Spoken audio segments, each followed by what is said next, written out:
Everyone get out! Greetings, programs! Something a bit different today. I have looked previously at Crusader Kings 2, and I do intend to go back to Crusader Kings 2, but there is another popular game that Paradox makes, which I have been meaning to look at for some time.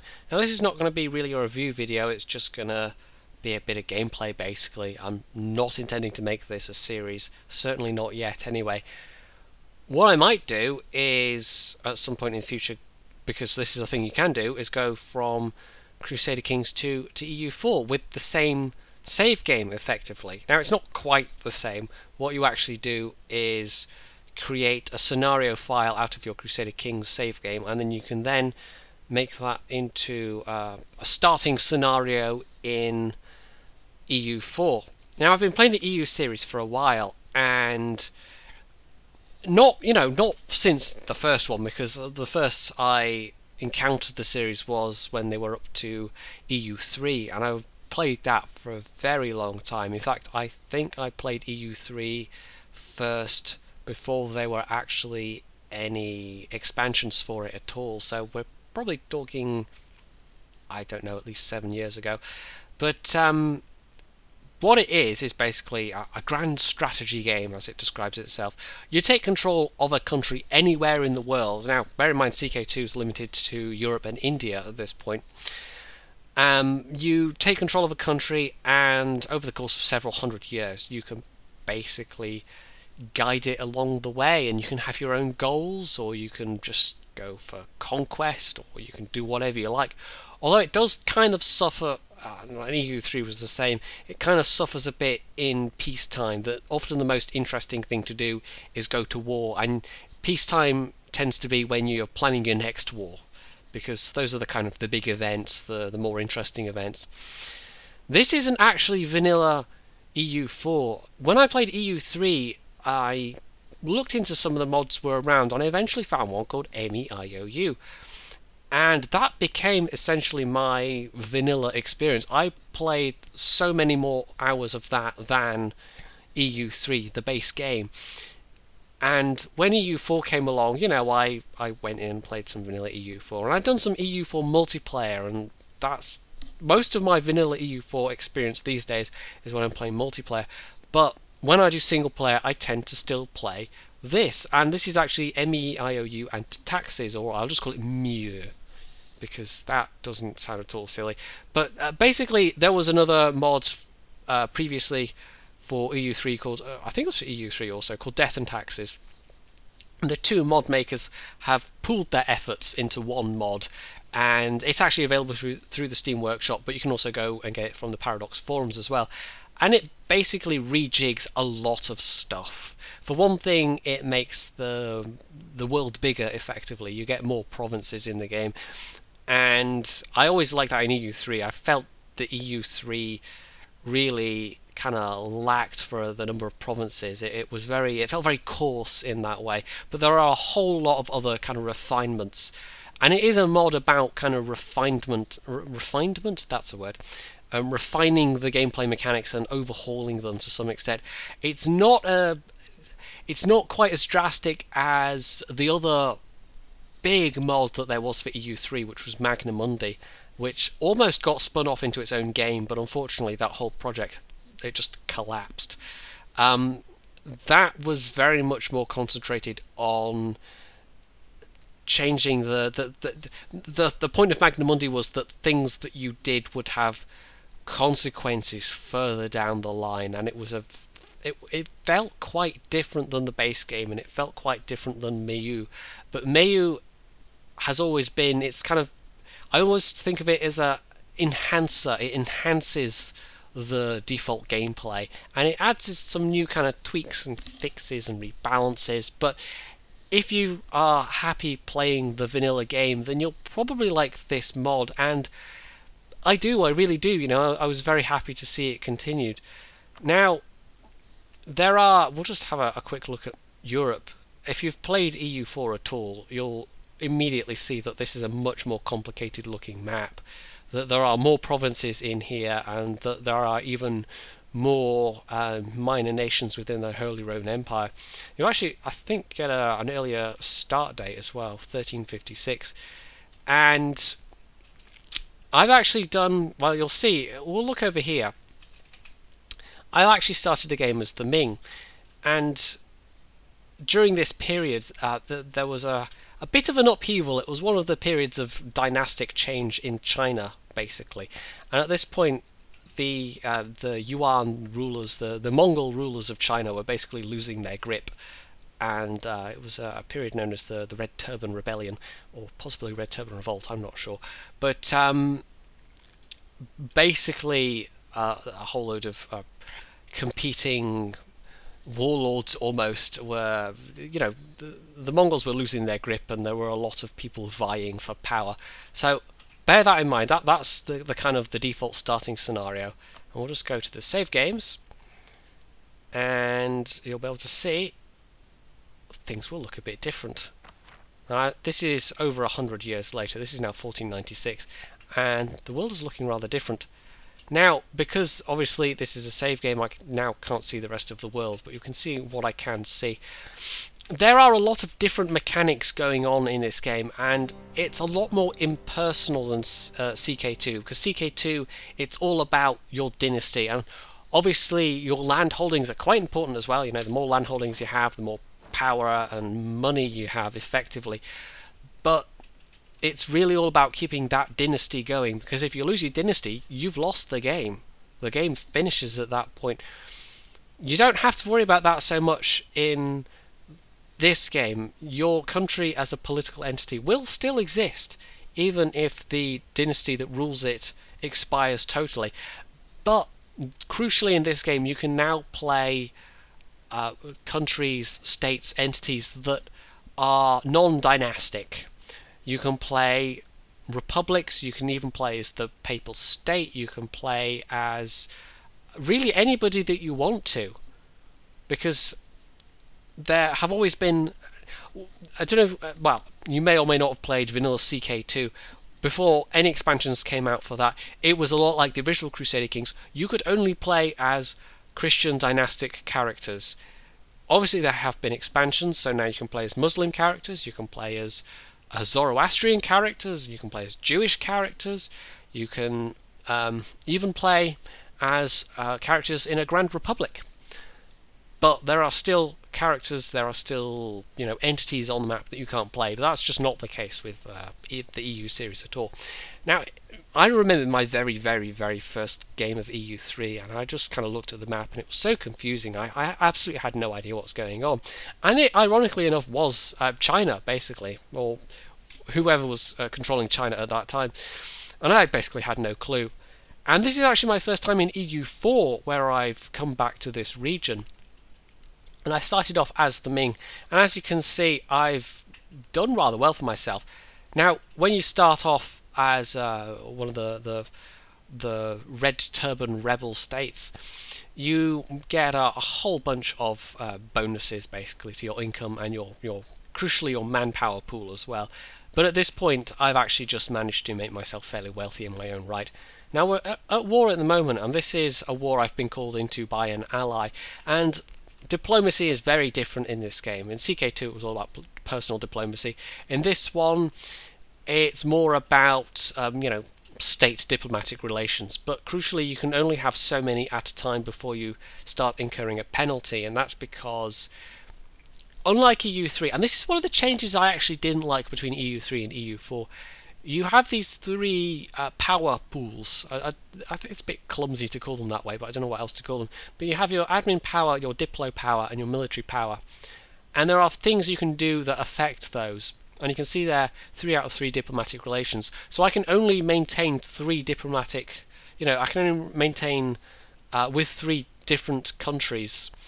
And that includes vassals, by the way. One of those diplomatic relations is taken up by the fact that I have a vassal. And I've got 2 royal marriages, and I really don't particularly like that mechanic because it very much limits you.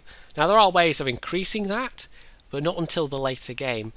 And maybe in EU3 it was a bit silly that you could just have essentially as many diplomatic relations with other countries as you liked. You could, make as many agreements with other, dynasties as you liked. It kind of I think this has gone too far the other way. I think it's too limiting. It seems a bit silly that you can literally only, do business with 3 other countries at any given time. Now, 2 of those are taken up by basically an alliance and a royal marriage with both what is essentially Korea and Dai Viet on my southern borders. And I made these alliances fairly early on, and they've proved to be quite fortuitous, because I've been able to help them and they've been able to help me.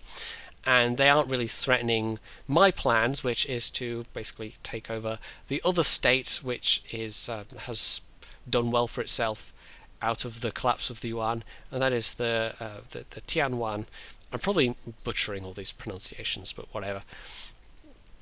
Now, I'm actually currently in a war with them, and I've been in wars with them previously, but at this time I was actually called in by Dai Viet, and this isn't a war I'm planning to get anything out of. But I'll actually just unpause this. It's not bad though. It's a chance to beat them up some. The other thing that kind of bugs me as well, that again ties back to these power pools. The military power pool, you can only have so many military leaders at a given time, and whether or not your armies and navies have leaders drastically affects how effectively they can fight. But you are incredibly limited as to how many you can have. It's not to do with, I actually prefer the EU3 system, where you can have as many as you like, but it takes up some of your military prestige, basically. Whereas in this, you still have the military prestige system, the army tradition as it's called, but it doesn't, recruiting a general, that has an effect on how good the general is, but recruiting a general doesn't take away from that. Basically, that just kind of naturally goes down with time, and the only way to really increase it is to fight battles. So that bugs me. The other thing that bugs me is, that's also connected to this, is it's to do with it's also connected to the ideas system. Now, I do like the ideas system, but they're also in EU3 there were a set of country sliders basically, and they could affect, they basically had a whole load of variables that could affect your country, and you could have, professional troops, and in which case you'd have a smaller pool of manpower, but your troops would get combat bonuses, or you could go the other way and have a bigger manpower pool, but you would have some negatives that would affect your troops. They'd fight less effectively. They'd essentially be a massive conscript army. And you could do, the same with centralization versus decentralization, or your trade policies, or whatever. And that's just all gone.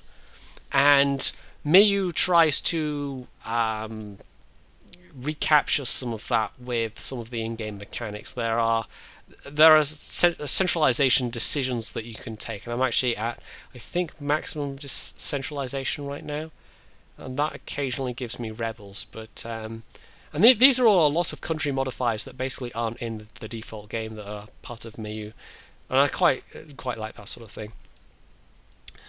Discontent in a province, okay, so that's possible revolt risk, and there's also stuff like this. I mean, the game EU3, the quiet periods were always a bit too quiet, and EU4's tried to do a bit better with giving you stuff to do in the meantime, but it's usually things like this. So I don't actually get a choice here, because I'm going for rather tolerant policies in terms of religious difference, which is actually quite easy with the when your state religion is Confucian, or just part of the Taoist religious group as the game has it.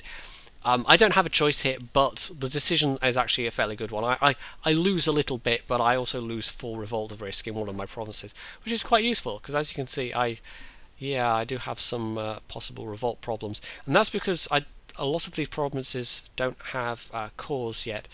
I can actually take a look at that. And all these provinces need cores, and I'm only coring one of them at a time. And again, this takes admin power. And you just, I don't know, the power pools also tie into your technology gain, and again, I don't particularly like the way they've done this. It kind of works, but I just preferred how EU3 did it, frankly.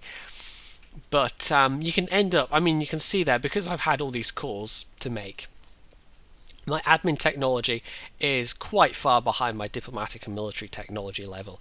And admin technology is quite important because it ties into how many ideas you can have, and also to unlock the sub the idea groups, to unlock the individual ideas within those groups, also takes power from those pools. So that then becomes incredibly important. And at that point, you start to realize that you need a really good economy so you can pay for better advisors, because advisors add to your pool. The base comes from your ruler, but you can also enhance that by advisors. And I've got some fairly good advisors at the moment. Now, apparently I've got a decision available. Pursue religious tolerance, so we'll go with that. And that's a thing in MEIOU. That's not in the base game, I don't think. We can also potentially build stuff, but as you can see, I'm doing pretty well in terms of economy, and that's actually mostly out of trade. Now, at first, the new trade system really confused me. This is one of the changes, I think. I don't know if it's for the better exactly, but I think it still works fairly well. We'll just pause that. I've won a siege, apparently. Where have I won a siege? Oh yes, down there. Oh, okay, that's fine. Basically, how it used to work was you had trade centres, and one of the updates for EU3 actually introduced the ability to create and destroy new trade centres, for a lot of cash, but it kind of made things go a bit crazy. You would end up with countries making a lot of trade centres, and they'd all be, divided into little bits, and they'd not be worth very much. And your merchants would end up being less and less effective because you ended up having to put them in trade centres that weren't worth a whole lot. They've done away with all that. The trade centres are now fixed. And the trade system, basically, I've actually got 5 traders because I invested in trading ideas early on to get some extra ones, and most of my income now comes from trade, or at least a majority does. I'm starting to build up the production side of income as well. But basically, what you ideally want to do is pick a trade node that you have the most power in, and I've actually got 2 trade nodes that are within my borders, so that's quite nice for me.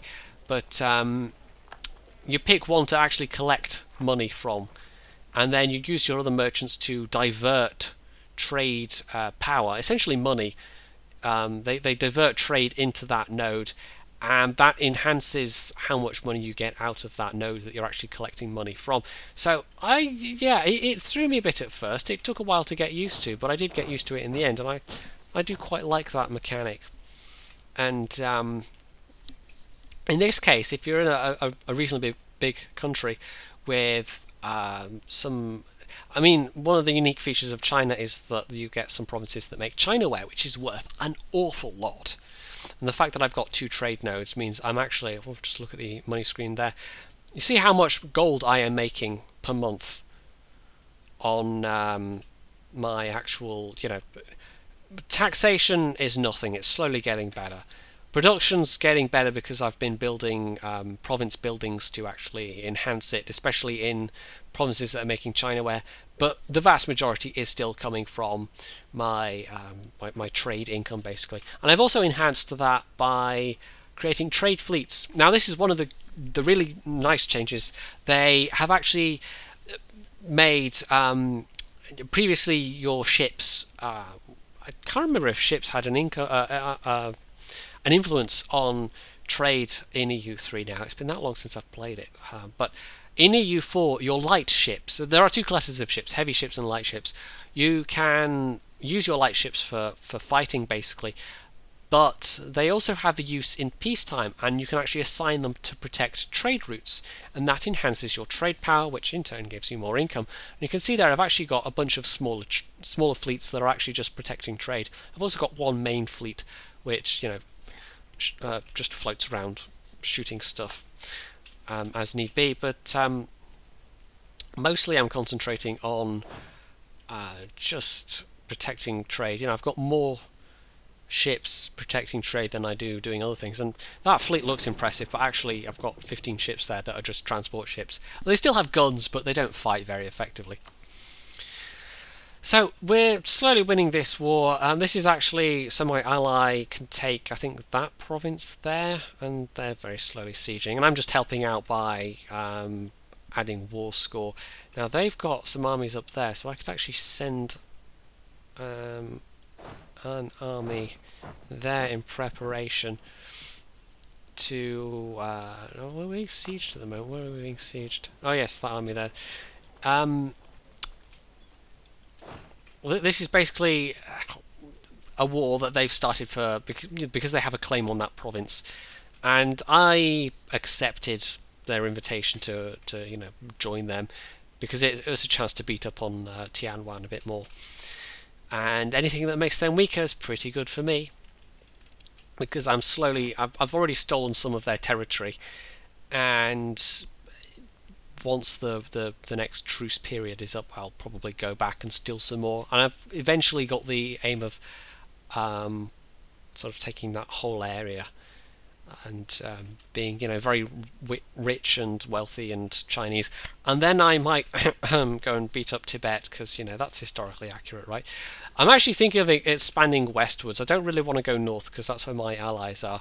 I might expand westwards and possibly down into the the Philippines, down into Malaysia, and that maybe west into India after that. I don't know. I'm thinking of being fairly expansionist in this one, fairly outward looking, as opposed to how China actually was when it after the Yuan and the Ming came along, and they turned inwards almost, and it kind of worked out for them. The Ming lasted a fairly long time as well, but they too fell in the end, as with basically every other Chinese dynasty. They only lasted for so long. But China itself, well, still going fairly strong. Anyway, I'll actually speed things up a bit because this is taking a little while. Sieges are actually... If you get lucky with generals, I mean, this general here's got a siege value of 4, and that's incredibly good. You count yourself lucky if you've got a general with a siege value of 1. But getting that guy is that's just so nice. I think the rest are all 1. But the things like having artillery pieces now helps your siege level out as well, and there are just things you can do to help yourself out in that regard. So sieging is not quite so much a pain as it was in EU3, but I don't know. It's you just got to be patient when you're at war, really. Now, once I've won that siege, I can then march on those guys, and that's fine. But we'll lift this siege first. And they've actually got some. Oh, where are these guys? 10,000 rebels. I do have a bit of rebel problems at the moment, but it's not that bad. You don't want to, when you have that first start date with the Yuan, you really don't want to start as the Yuan, because you just... it's pretty horrible. You start off in a really bad position. Yeah, you've got a fair number of troops, but they're all split up all over the place. And all the people that are rebelling against you have got fantastic bonus modifiers, and it's just, it's not a thing you want to do. So I've won that siege, we'll send that army there. And I can actually invest in an idea, and I think I will. Copper bottoms, apparently. I like some of the idea system as it is. Once you've unlocked an entire idea group, you basically get a bonus idea. So you see that completing trade ideas gave me an extra merchant. And also there are national ideas that each country gets. Some of them are fairly generic, but we've won a siege down there, which is quite useful. I'll go march on that army. The national ideas, as you unlock these, the bits of the idea groups, that you also unlock the national ideas, and I've nearly unlocked this third one, which gives me minus 10% to stability cost, and stability is fairly important. I'm currently running at 0 stability, and you can go +3 or -3. Minus is bad. Minus, in fact, affects your tax income, it affects your chances of rebellion, it affects a whole bunch of things, so you don't want minus. And yeah, well, we've won that fight, no surprise. Now, are those... I think we can beat up those guys. I don't know how this war's going exactly. We're kind of hovering around. I'm kind of waiting for my allies to take the province that they actually want. I don't want to siege it myself, because then the war will just kind of end inconclusively. But it might just end inconclusively anyway. I probably won't spend too much longer recording. I've been going a little while already. So yeah, MEIOU 4, it's all right. It's the kind of thing where if it's on stale, possibly even on sale on Steam, it's possibly worth picking up if you like this kind of strategy game. It has a fairly decent multiplayer mode, although the more people you have playing multiplayer, the slower it kind of tends to drag out. So I would throw that cautionary note in there. And it can also drag on a bit in periods of long peacetime. And also, if you get caught with a Regency Council, if your ruler dies and your heir is still, less than 15, you can end up, you get stuck doing nothing for quite a long time. Grant them permission, so minus 1.5 revolt risk. Foreign religions.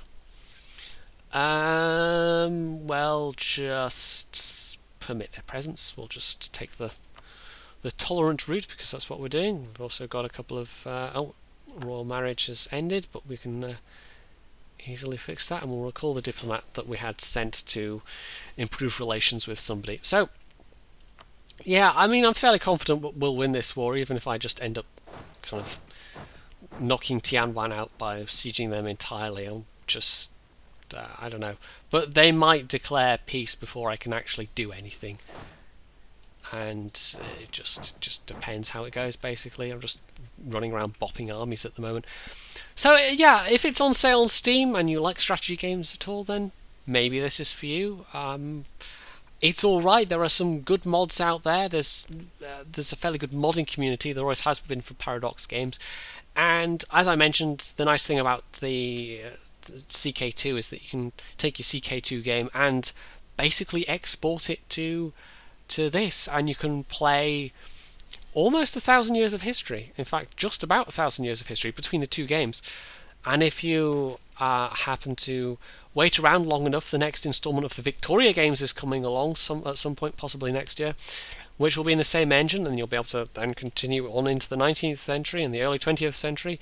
And then the next Hearts of Iron game, you'll be able to go right through to the Second World War era. So there you go. So I'll actually stop recording here. I think I've been wittering on for about nearly half an hour. I probably will have a go at a series at some point. It won't be this game. I'm just playing this for fun, and I was just brought up this game so I could actually talk about it a bit. I think it's all right. It's a game I've put a decent number of hours into, probably more than most in my Steam library, and it's not one that I play all the time, but it's one that I come back to time and time again. And although there's some stuff that I miss from EU3, I think it's got enough kind of new and improved stuff in it that actually, occasionally I get tempted to go back and play EU3, but there's enough new stuff in this, enough new mechanics that I think, actually no, I'll stick with this. I'll stick with this. This is fun enough in its own right. So if you enjoyed this, you can hit the like button below. I'll stick in a link to the Paradox homepage, and you can check out the game if you're interested. There's a fellow called Arumba who does a lot of this kind of and CK2. He's got a fairly big channel. If you're already interested in these games, you may already know about him. I go and watch his stuff occasionally. You can go and check him out. You can leave any comments below if I haven't said that already. I might have. You can subscribe to my channel, and as always, stay tuned for more.